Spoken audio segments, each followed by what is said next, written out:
Hello everyone, I hope आप सब सुरक्षित होंगे और हेल्थी होंगे। पॉलिटिशियन चैनल में आप सभी का स्वागत है। पॉलिटिशियन चैनल की ये सेकेंड वीडियो है और आज हम जिस विषय पर डिस्कशन करेंगे दोस्तों, वह विषय करंट अफेयर के एस्पेक्ट से भी बहुत महत्वपूर्ण है और दूसरा, वर्तमान समय में आपके इस भयभीत करने वाले माहौल में आपको एक प्रकार से संजीवनी के लिए ये वीडियो आपकी बनाई गई है। आई होप ये वीडियो आपको पसंद आएगी। वीडियो को एंड तक जरूर देखें। अगर वीडियो पसंद आती है तो वीडियो को लाइक करें, वीडियो को शेयर करें और पॉलिटिशियन चैनल को सब्सक्राइब करें। चलिए, आज हम अपना आज का जो विषय है उसे प्रारंभ करते हैं, स्टार्ट करते हैं। आज हमारा जो विषय है दोस्तों, वह है oxygen crisis and the corona. Oxygen crisis पूरे वर्ल्ड के लिए नहीं, करंटली इंडियन एस्पेक्ट में है। और ये क्यों है? क्या वास्तविक में इंडिया में ऑक्सीजन का क्राइसिस है? क्या वास्तविक में इंडिया ऑक्सीजन प्रोड्यूस नहीं कर पा रहा है? क्या ये वास्तविकता है कि इंडिया में ऑक्सीजन के लिए मारामारी है? और क्या वास्तविकता है कि इंडिया में कोरोना सबसे भयानक रूप में है? इन सारे प्रश्नों का जवाब आज हम इस वीडियो में देंगे और कोशिश करेंगे कि हम इस वीडियो को देखने के बाद सकारात्मक रहें।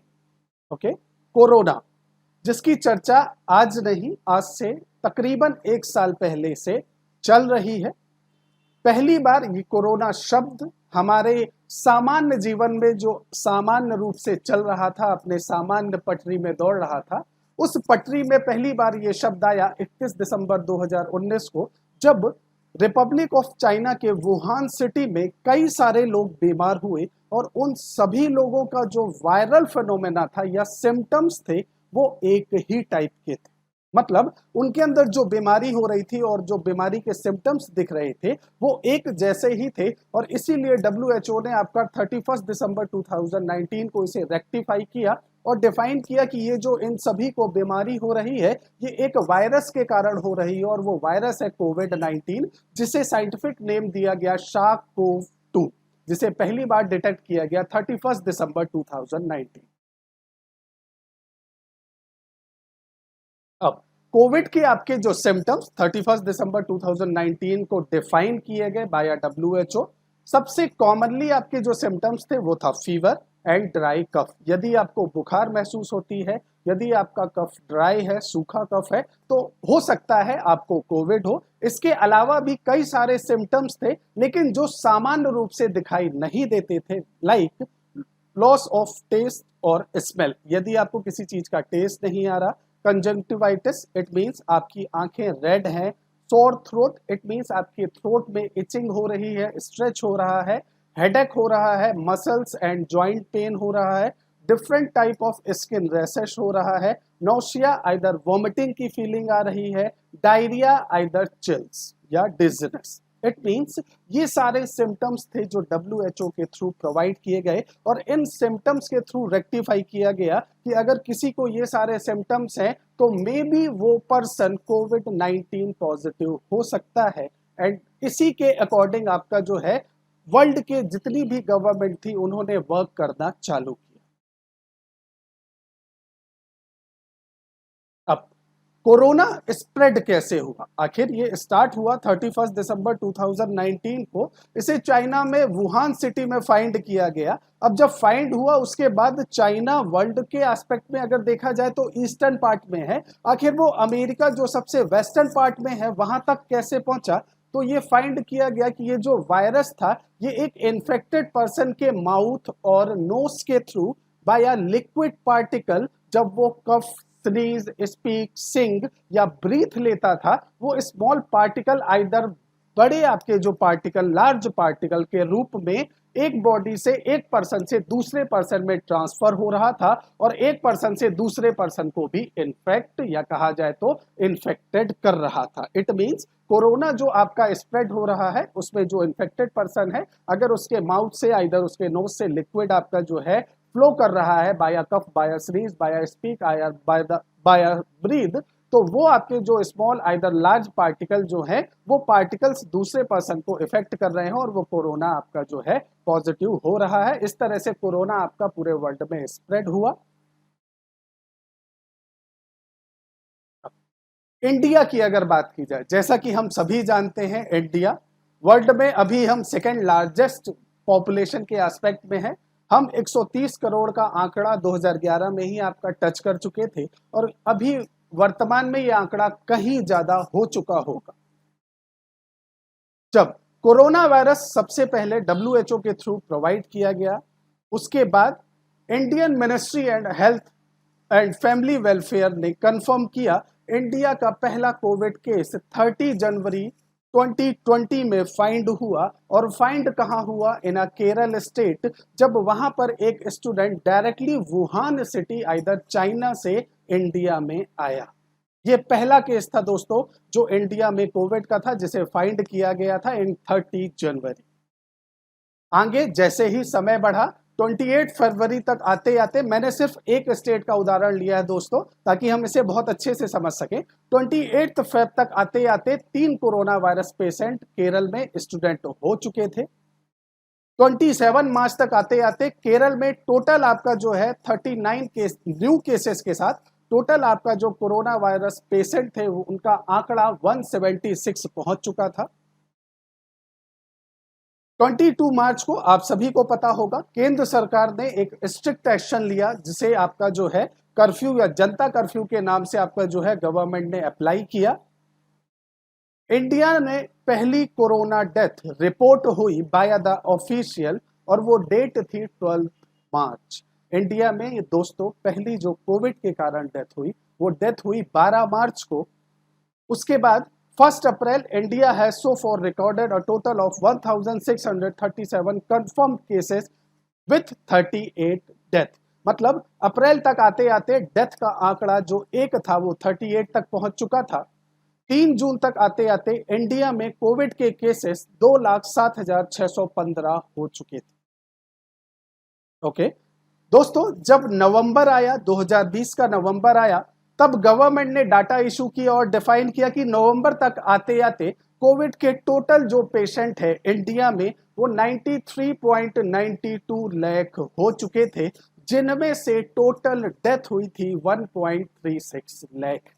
मतलब दोस्तों आज समझ सकते हैं कि दिसंबर में वायरस डिटेक्ट हुआ, जनवरी में पहला वायरस आया, जनवरी से नवंबर तक लेकर इन 11 महीनों के दरमियान हमारे टोटल पेशेंट हुए 93.92 लाख, जिनमें से डेथ हुई 1.36 लाख, मात्र 1.36 लाख। इसका मतलब इंडिया का एडमिनिस्ट्रेशन, इंडिया की गवर्नमेंट, इंडिया के पर्संस जो हैं इस मैटर को सीरियस ले रहे थे और इस कारण से डेथ रेट उस एस्पेक्ट से नहीं बढ़ा। नवंबर 2020 के बाद आपको पता होगा सरकार ने कर्फ्यू, लॉकडाउन इन सभीयों में काफी ढील दे दी थी। लोगों को ऐसा लगा कि नवंबर के बाद कोरोना वायरस पूरी तरह से इंडिया से जा चुका है। अमूमन लोगों ने नवंबर 2020 के बाद मास्क लगाना छोड़ दिया, सैनिटाइजर यूज करना छोड़ दिया, गवर्नमेंट की जो गाइडलाइंस थी उसे फॉलो करना छोड़ दिया और हमारा मेनली फोकस किन में था? पहला पार्टीज में, सेकंड प्रोटेस्ट में एंड थर्ड इलेक्शन में। हमने जमकर पार्टियां की क्योंकि हम साल भर से लॉकडाउन में थे, हम साल भर से एक घर में बंद थे, सरकार ने हमें घर में बंद किया हुआ था, हमारे अधिकार छीने जा रहे थे, हम इलेक्शन में रैलियों में नहीं जा पा रहे थे, हम गैदरिंग 500,000 लोगों की गैदरिंग में पार्टी नहीं कर पा रहे थे। तो जैसे ही लॉकडाउन पूरी तरह से खत्म हुआ, गवर्नमेंट ने हमें रिलीफ दिया, हमने अपने मन की ये सारी चीजें आपका जो है अप्लाई करना चालू कर दी और इस हद तक अप्लाई की कि हमने सारी कोरोना की गाइडलाइन को एक प्रकार से समाप्त कर दिया। और ये दोस्तों इंडिया के लोगों की सबसे बड़ी गलती थी। उसके बाद हुआ क्या? हमने पार्टियां की, हमने प्रोटेस्ट किया, हमने रैलियां की। मैं ये नहीं कहता कि आपके ये सारे अधिकार नहीं हैं, बिल्कुल एक मानव के रूप में आपके पास आपके जीवन को बेहतर बनाने के सारे अधिकार हैं, परंतु कोरोना वायरस समाप्त नहीं हुआ था। कोरोना वायरस अभी भी पूरे वर्ल्ड में था, अभी उसकी पकड़ कमजोर हुई थी और यही वो समय था जब हम इसकी चैन को तोड़ सकते थे। परंतु हमने फोकस किस पे किया? पार्टीज में, रैलीज में और प्रोटेस्ट। उसके बाद हुआ क्या, वायरस के न्यू वेरिएंट आना चालू हुए। न्यू वेरिएंट को आप ऐसे समझे, वायरस ने अपनी फोटो कॉपीज या कहा जाए तो कॉपीज बनाना चालू किया। जब कोई वायरस रेप्लिकेट होकर अपनी खुद से एक कॉपी बनाता है तो उसे बोला जाता है म्यूटेशन। मतलब जब एक वायरस अलग होकर अपने ही जैसा एक अनदर वायरस को बर्थ देता है या उसकी कॉपी बनाता है तो वो कहलाता है म्यूटेशन। लेकिन जब एक वायरस एक से ज्यादा म्यूटेशन रेफर्ड करता है, एक से ज्यादा कॉपीज बनाता है, तब उसे कहा जाता है वेरिएंट। समझ में आया दोस्तों? मतलब जब कोई एक वायरस अपनी खुद की एक कॉपी बनाता है तो उसे म्यूटेशन कहा जाता है। जब एक वायरस एक से ज्यादा अपनी कॉपीज बनाता है तब वो वेरिएंट कहलाता है। हमने क्या किया, हमने इस कोरोना को पूरी तरह से स्प्रेड करके फ्री छोड़ दिया कि आप जितनी चाहे अपनी कॉपियां बनाएं, हमें तो अपनी पार्टियों से मतलब है। हम एक साल लॉकडाउन में रहे, हम और बंदिश में नहीं रह सकते और इस कारण कोरोना को मौका मिला अपने न्यू वेरिएंट तैयार करने में। पहला न्यू वेरिएंट B117 अक्टूबर 2020 को डिटेक्ट हुआ इन यूके। दोस्तों नया वेरिएंट ओरिजिनेट हुआ कोरोना ओरिजिनल वायरस से और वो नया वेरिएंट यूके में ओरिजिनेट हुआ और वो वायरस कौन सा था, 117 वेरिएंट। उसके ठीक 2 हफ्ते बाद इंडिया में एक और नया वेरिएंट आपका फाइंड हुआ, डिटेक्ट हुआ और वो वेरिएंट कौन सा था, B1617। B1617 variant and B117 variant, ये दोनों न्यू वेरिएंट थे जो हमारी ढील के कारण पैदा हुए थे। हमने उस कोरोना की चेन को नहीं तोड़ा था और इस कारण से ये न्यू वेरिएंट पैदा हुए। लेकिन ब्रिटेन का जो वेरिएंट था वो उस परसेंटेज में अपने आप को स्प्रेड नहीं कर पाया। उसके पीछे का कारण ये है कि ब्रिटेन के लोगों ने अभी भी गवर्नमेंट की गाइडलाइन को पूरी तरह से नजरअंदाज नहीं किया था। लोग अभी भी कोरोना से प्रोटेक्शन यूज कर रहे थे, सैनिटाइजर यूज कर रहे थे, मास्क का यूज कर रहे थे, गैदरिंग में कम जा रहे। हमने क्या किया, वही आपकी जो पुरानी स्लाइड में आपको दिखाया है, पार्टी, प्रोटेस्ट एंड रैलियां, जिस भी माध्यम से हमने अपने आप को फ्री करना चाहा हमने उसे शो किया और इस कारण से इंडिया का जो वेरिएंट था B1.617 उसे ये नया मौका मिला, उसने अपने खुद के 2 न्यू म्यूटेशन बना दिए। ओके दोस्तों, इंडियन आपका जो वेरिएंट था B1.617 उसे इतना मौका मिला कि उसने खुद के 2 न्यू म्यूटेशन बना दिए, E484Q एंड L452R। अब आप समझ सकते हैं दोस्तों कि यूके में भी न्यू वेरिएंट मिला था, इंडिया में भी न्यू वेरिएंट मिला था, लेकिन हमारा जो न्यू वेरिएंट था उसने अपने खुद के 2 म्यूटेशन बना लिए। कैसे बना लिए उसे बताना अब मुझे लगता है कि आप सब समझ रहे होंगे। उसने कैसे, उसे इतना टाइम मिला, कैसे उसे इतना गैदरिंग मिली जहां पर उसने नए म्यूटेशन क्रिएट किए। तो इंडिया में अभी जो वायरस सबसे ज्यादा घातक है दोस्तों, वो वायरस आपका कोरोना का न्यू वेरिएंट है जो है B1.617 और इसके 2 म्यूटेशन E484Q एंड L452R। अब जब ये 2 न्यू म्यूटेशन आए, न्यू वेरिएंट आए, जैसा कि कोरोना के लिए आपकी दवाइयां बनाई गई थी, हर देश की गवर्नमेंट अपने सिटीजन्स को वो प्रोवाइड कर रही थी। WHO भी इस बात को मानता है कि वर्तमान की जो भी वैक्सीन्स हैं वो इन न्यू वेरिएंट पर, न्यू म्यूटेशन पर काम करेंगी या नहीं इसकी कोई गारंटी नहीं है, क्योंकि जब भी कोई वायरस अपनी न्यू इटसेल्फ कोई कॉपी बनाता है तो उसके अंदर कोई एक अलग से क्वालिटी होती है। इसे आप सामान्य तरीके से समझ सकते हैं कि जैसे मनुष्यों में, पर्सन्स में जीन्स ट्रांसफर होते हैं दादा से पिताजी, पिताजी से उसके पुत्र में, तो उनमें हर एक जनरेशन में कोई एक अलग खासियत होती है। उसी तरह से हर एक वायरस के वेरिएंट में एक नई खासियत आई और उसका रिजल्ट ये हुआ दोस्तों। मैं सिर्फ अभी आपको इंडिया का आंकड़ा बता रहा हूं। अभी इंडिया में टोटल कोरोना केसेस आपके 1,76,36,307, इट मीन्स 1,76,36,36,307 हो चुके हैं, जिनमें से डेथ 1,97,894 की हो चुकी है। और अगर आप इस आंकड़े को नवंबर 2020 के आंकड़े से मैच करेंगे तो नवंबर में हमारा डेथ रेट 11 महीनों में भी उतना नहीं था जितना हमने अभी गेन कर लिया। हालांकि अच्छी बात यह है कि रिकवर करने वाले लोगों की संख्या काफी अधिक है, जो आपकी अप्रोक्सीमेट आपके डिस्प्ले में आपको दिख रही होगी। लेकिन चिंता का विषय यह है कि जिस रेट से डेथ रेट इंडिया में बढ़ रही है उसका कारण ये न्यू वेरिएंट है, और उस न्यू वेरिएंट का स्प्रेड होने का कारण हम स्वयं हैं। अब बहुत सारे न्यूज चैनल, बहुत सारे मीडिया, बहुत सारी वीडियोस आपको शो करती हैं कि इंडिया में कितनी भयानक स्थिति है। मैं आप सभी से पूरी तरह से रिक्वेस्ट करना चाहूंगा, एज अ टीचर ये मेरी रिस्पॉन्सिबिलिटी है कि मैं आपको सही तरह से गाइड कर सकूं। वर्तमान समय में आपके लिए सबसे आवश्यक क्या है? फर्स्ट ऑफ ऑल, आपके वर्तमान समय में जो सबसे आवश्यक है वो है बिलीव। आपको याद रखना है दोस्तों कि आपका जिस पर भी फेथ हो, आपके माँ बाप पर, आपके परिवार पे, आपका गॉड पर, आपके दोस्तों पर, जिस पर भी आपका बिलीव हो, उस बिलीव को कमजोर ना होने दें। कोशिश करें आप अंदर से सकारात्मक रहें, क्योंकि जिस तरह से कोविड स्प्रेड हो रहा है उससे कहीं ज्यादा रफ्तार से कोविड के पेशेंट रिकवर कर रहे हैं। आपने अभी डाटा देखा है और ये WHO का डाटा है, तो रिकवरी रेट कहीं ज्यादा है। तो आपको बिलीव रखना है, सकारात्मक रहना है कि आपका आपका परिवार सुरक्षित रहेगा। आपको अंदर से सकारात्मक रहना है। आप जिस भी एनवायरनमेंट में हैं, आप जिस भी गॉड पर फेथ रखते हैं, जिस भी पर्सन पर फेथ रखते हैं, उस बिलीफ को टूटने नहीं देना।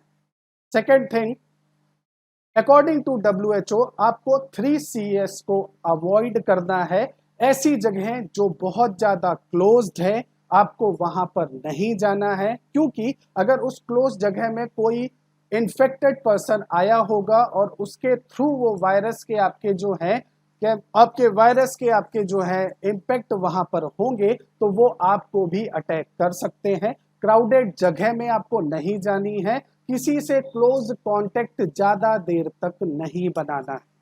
और दोस्तों, सरकार की जो गाइडलाइन है मास्क पहनने की, अपने हाथों को नियमित रूप से धोने की, अपने रूम को वेल वेंटिलेटेड करने की, आपको इस गाइडलाइन की फॉलो करने की सबसे ज्यादा आवश्यकता है। और मैं आपको यकीन दिलाना चाहता हूं दोस्तों, सकारात्मकता अभी भी उपलब्ध है। कोविड के पेशेंट बहुत तेजी से रिकवर कर रहे हैं।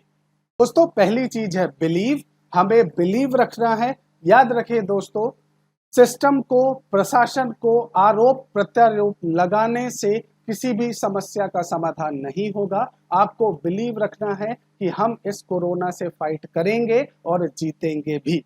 दूसरी चीज, आपको 3CS फॉलो करना है। Closed, crowded and close contact में नहीं रहना है। गवर्नमेंट की जो गाइडलाइन है मास्क पहनने की, सैनिटाइजर यूज करने की, वेल वेंटिलेटेड रूम की, इसे फॉलो करना है। और दोस्तों, आपसे मेरी एक स्पेशल अपील है। जो भी दोस्त मेरे या मेरे स्टूडेंट इस वीडियो को देख रहे हैं, मैं उनसे हम्बल रिक्वेस्ट करूंगा, पालतू पशु या आवारा पशु प्लस आपके घर के व्यक्ति जो कोविड से इन्फेक्टेड हैं, उन्हें इफेक्ट हुआ है कोविड से, कृपया करके इन दोनों लोगों का खास ध्यान रखें, क्योंकि वर्तमान में लॉकडाउन के कारण आवारा पशुओं के भोजन की व्यवस्था कहीं पर नहीं है। तो यदि आप मानवता के नाते भी उन्हें कुछ भी खाना प्रदान करेंगे तो यह आपके लिए बहुत सकारात्मक होगा। दूसरा, यदि आपके परिवार में, आपके मित्रों में किसी को भी कोविड के सिम्टम्स हैं भी, तो आप उन्हें पूरी तरह से बाइकआउट ना करें, क्योंकि यह लड़ाई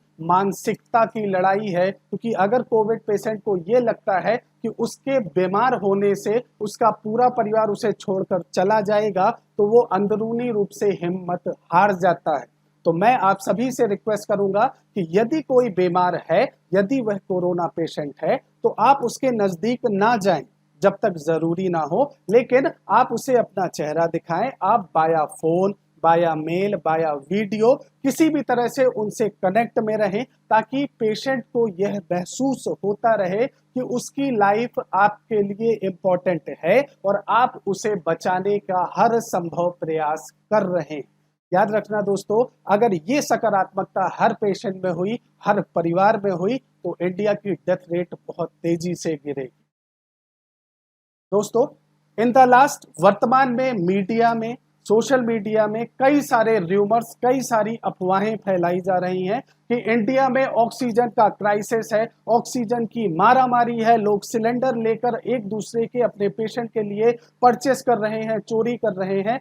मेरा आप सभी से निवेदन है कि कृपया इतना ज्यादा पैनिक ना हो। इंडिया में टोटल पर डे ऑक्सीजन का प्रोडक्शन 7,500 मैट्रिक टन होता है। 700 मैट्रिक टन पर डे आपका ऑक्सीजन की डिमांड थी बिफोर कोरोना। फर्स्ट फेज जब कोरोना का आया, ये टोटल डिमांड हुई 2,800 और करंट में जो डिमांड है वह है 5,000। इट मींस हमारी जो प्रोडक्शन है और जो डिमांड है, उसमें से अभी भी हमारी प्रोडक्शन डिमांड से कई गुना ज्यादा है। पैनिक होने की जरूरत नहीं है। हाँ, आज से पहले इस तरह की महामारी मॉडर्न एरा में हमने फेस नहीं की थी। जैसा कि आप स्लाइड में देख रहे हैं दोस्तों, इससे पहले तक मेडिकल यूज में ऑक्सीजन की सप्लाई या डिमांड जो है वो 700 टन थी, एंड दैट्स वाई इंडिया में जो ऑक्सीजन के प्लांट है या जो ऑक्सीजन का प्रोडक्शन है वो बहुत दूर दूर के एरियाज में है, और इस कारण से इंडिया में उस एरिया से या प्रोडक्शन सेंटर से हॉस्पिटल तक ऑक्सीजन पहुंचाने में देर हो रही है। बट गवर्नमेंट वर्तमान में अपना पूरी कोशिश कर रही है। गवर्नमेंट बाया प्लेन, कहा जाए तो इंडियन आपकी जो एयरफोर्स है वो एयर लिफ्ट कर रही है ऑक्सीजन टैंकर को। गवर्नमेंट बाया रेल ऑक्सीजन टैंकर्स को एक जगह से दूसरी जगह सप्लाई कर रही है। And the third, government green corridor बनाकर एक शहर से दूसरे शहर बाया रोड नॉन स्टॉप ऑक्सीजन के टैंक रीच करवाने की कोशिश कर रही है। मैं ये नहीं कहता कि ये सारे प्रयास पूरी तरह से कंप्लीटेड हैं, अभी भी कुछ कमियां हैं, परंतु इन कमियों को हम और आप और प्रशासन मिलकर ही दूर कर सकते हैं। कोरोना की जंग सिर्फ सरकार की जंग नहीं है, कोरोना की जंग हमारी भी जंग है, क्योंकि हमारी जिंदगियां भी दांव पर लगी है। तो मेरी आप सबसे रिक्वेस्ट है, जिसने भी इस वीडियो को देखा हो, आप कृपया करके सकारात्मक रहें, पूरी तरह से अपने परिवार से रहें, जुड़े रहें, बिलीव पर पूरी तरह से अपना बिलीव स्ट्रांग रखें, एंड हम इस फाइट को विन भी करें। Thank you very much. जहां पर भी हैं, स्ट्रांग रहें, पॉजिटिव रहें, हेल्थी रहें और घर पर रहें। Thank you very much. मिलता हूं नेक्स्ट वीडियो के साथ।